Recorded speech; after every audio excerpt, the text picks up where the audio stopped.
salot, naging dugo ang tubig. Ang ikalawang salot, napakaraming palaka. Ang ikatlong salot, ang mga niknik. Ang ikaapat na salot, ang mga langaw. Ang ikalimang salot, ang pagkamatay ng mga hayop. Ang ika-anim na salot, ang mga piksa. Ang ikapitong salot, ang malakas na ulan ng yelo. Ang ikawalong salot, ang mga balang. Ang ika-siyam salot, ang nasasalot, ang kadiliman ng Ehipto.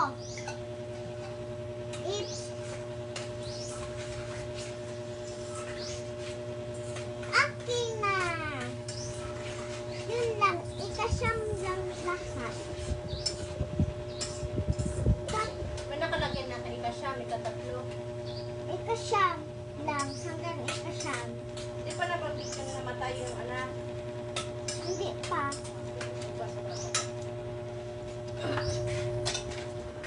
Ang huling salot, namatay ang lahat ng panganay. Mami, ang huling salot, lahat ng panganay nila namatay.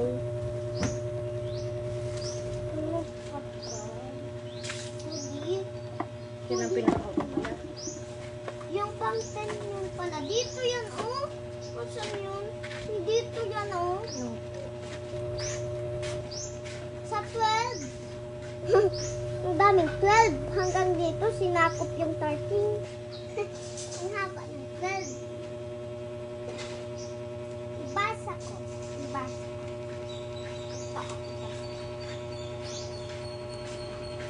Ito sa Exodus. Ano na ako? Okay. Exodus. Ano? Yan.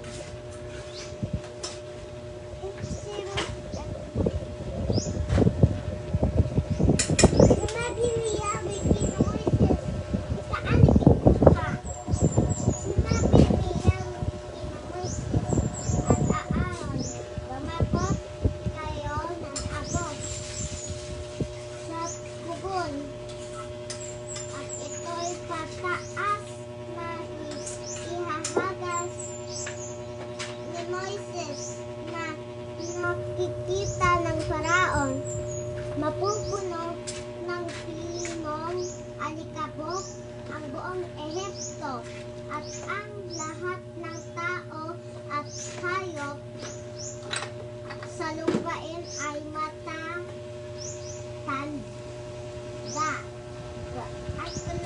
Matatagtad ng mga pigsang nagnanaknak. Kumuha nga sila ng abog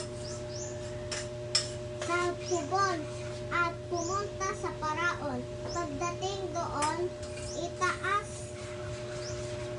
pataas na inihagis ni Moises ang abog at natagkat nga ng mga pigsang nagnanaknak. Ang mga tao't mga hayop sa buong Ehipto ay mga salamanghero'y hindi na nakaharap kay Moises sapagkat sila may tagtag rin ng mga pigsang nagnanaknak. Samantala ang Faraon ay nagmatigas pa rin ang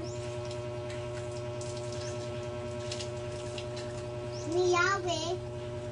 Hindi nito pinansin ang mga Israelita tulad ng sinabi ni Yahweh kay Moises. Hindi ko natigbasa yung Exodus 1 kasi tapos na ako doon, yung last day pa yun eh.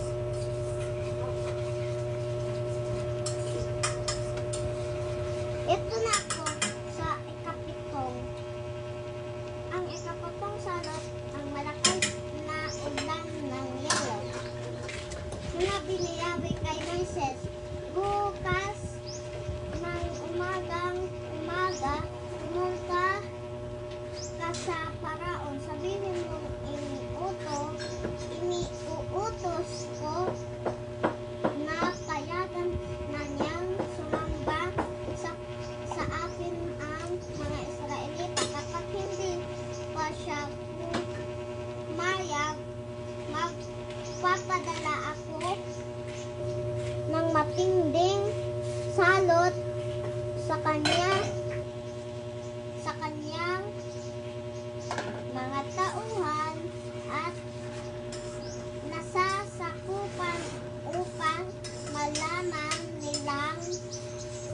ako'y walang katulad. O sa buong daigdig, kung siya at ang buong bayan ay pinadalhan ko agad ng salot sa sakit, sana'y patay na silang lahat. Ngunit hindi ko ginawa iyon upang ipakita sa kanya ang aking kapangyarihan at sa gayoy maipahayag ang aking pangalan sa buong daigdig. Ngunit hanggang ngayon hindi hinahadlangan na niya ang aking bayan at ayaw pa rin niyang payagang umalis. Kaya bukas sa ganitong oras pauulanan ko sila ng malalaking tipak ng yelo na walang kasinlakas ng buong kasaysayan ng Ehipto. Pasilungin mo ang lahat ng tao at isilong ang lahat ng hayop sapagkat lahat ng bagsakan nito ay mamamatay. Ang ibang tauhan ng Faraon ay natakot sa ipinasabi ni Yahweh kaya ipasilong nila ang kanilang mga ilipin at mga hayop, ngunit ipinagwalang bahala ito ng iba at hinayaan nila sa labas ang kanilang mga alipin at mga hayop. Sinabi ni Yahweh kay Moises, iunat mong pataas ang iyong kamay at uulan ng malalaking tipak ng yelo sa buong Ehipto at babagsak ito sa mga tao at mga hayop na nasa labas pati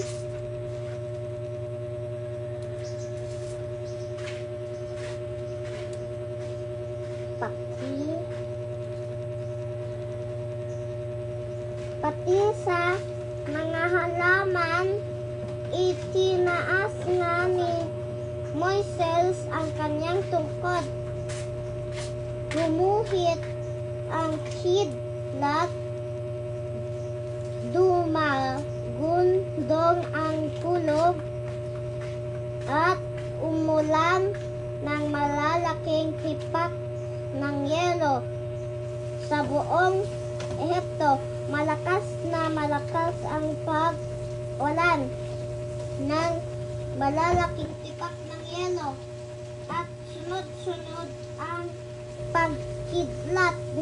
Ito ang pinakamalakas na pag-ulan ng yelo sa kasaysayan ng Ehipto. Bumagsak ito, hindi nakasilong maging tao man o hayop. Nasalanta ang lahat ng mabagsakan, pati nga mga halaman at mga punong kahoy. Ngunit ang Goshen na tinitirhan ng mga Israelita ay hindi na ulanan ng yelong ito.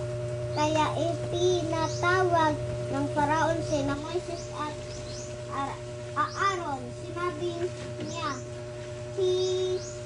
tinatanggap ko ngayon na nagkasala ako kay Yahweh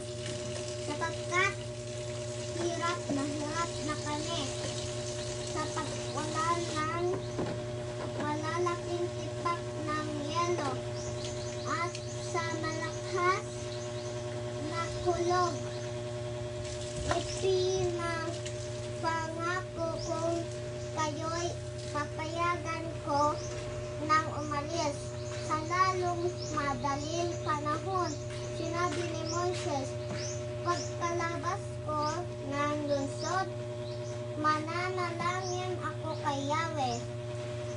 Mawawala ang lahat ang mga kulog at titigil ang pag-ulan ng malalaking tipak ng yelo.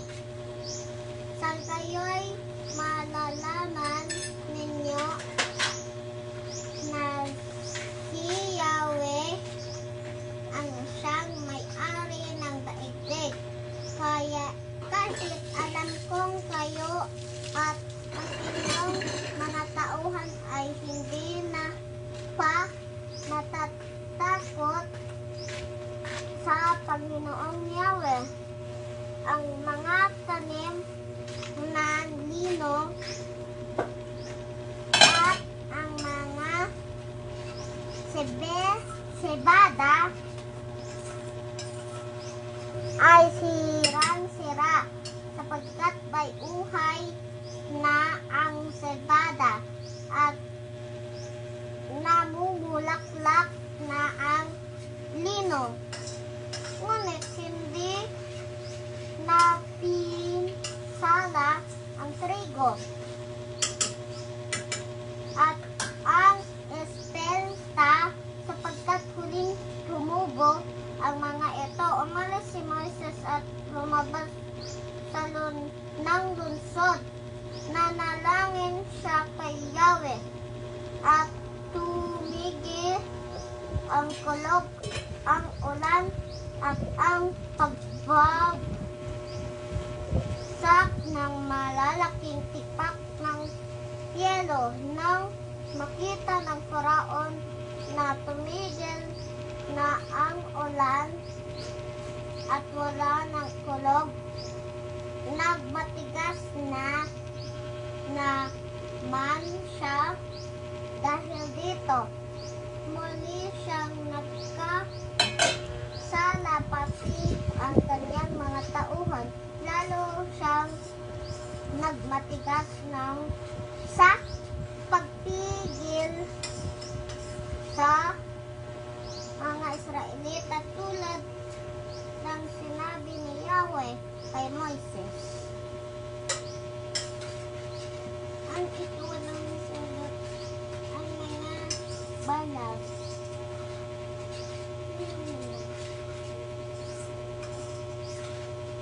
Mami, nagpundo yung ilaw.